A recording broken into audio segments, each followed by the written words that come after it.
Hello mga Mars! Welcome to my vlog! Back to regular programming na naman tayo mga Mars. Dahil ako na naman ang mamamahala dito sa aming pamamahay. Oo mga Mars, dahil nag-back to work na naman ang aking asawa. At wala namang ibang gagawa dito sa bahay kundi ako na lamang na naman. Sabi nila kapag ka ikaw ay nakabukod, ikaw daw ang reyna ng tahanan. Pero parang hindi naman tayo reyna, para tayong mga katulong.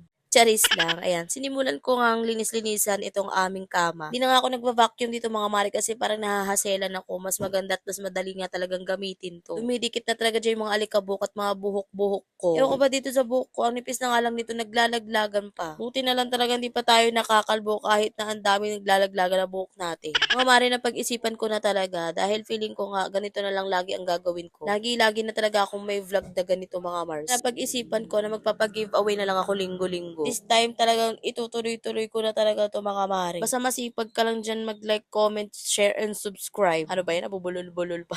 Kasama ka na agad sa mga pagpipilian para sa mga pag-giveaway ko. Ngayon nga last day ng asawa kong mamimirmi dito sa bahay dahil nga mag-work na yan siya. Pero extra-extra lang talaga yung kinuha niyang work mga mare. Mga lakad pa kasi kami ngayong taon na mare, natatagal ng mga 1 linggo, 2 linggo. At naisipan nga namin na kapag permanent na yung work niya mahihirapan siyang mag-leave.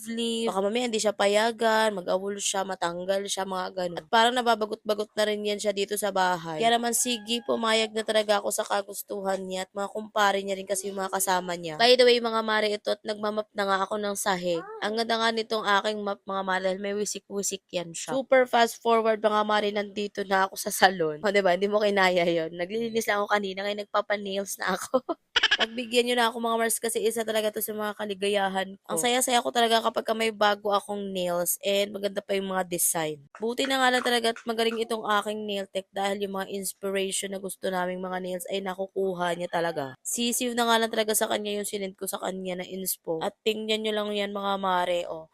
Pero mga 3 hours din kami talagang tumagal dito. Ganun talaga mga Mars, ang tawag dyan, tiis ganda. Charis. Ang tanong, may ganda ba talaga? Charis. Ito na nga ang kinalabasan. Diba ang ganda mga Mars? Inspired na naman talaga ako magtrabaho nito dahil ang ganda ng nails ko tsaka para mabawi ko rin yung pinambayad ko dyan. Charis. Nga doon sa nail salon ay nagpasundo ako kay Papa at nagpahatid ako dito sa bahay. Bye-bye.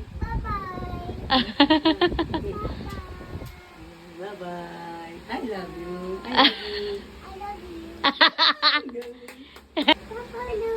Bye-bye, Moxie.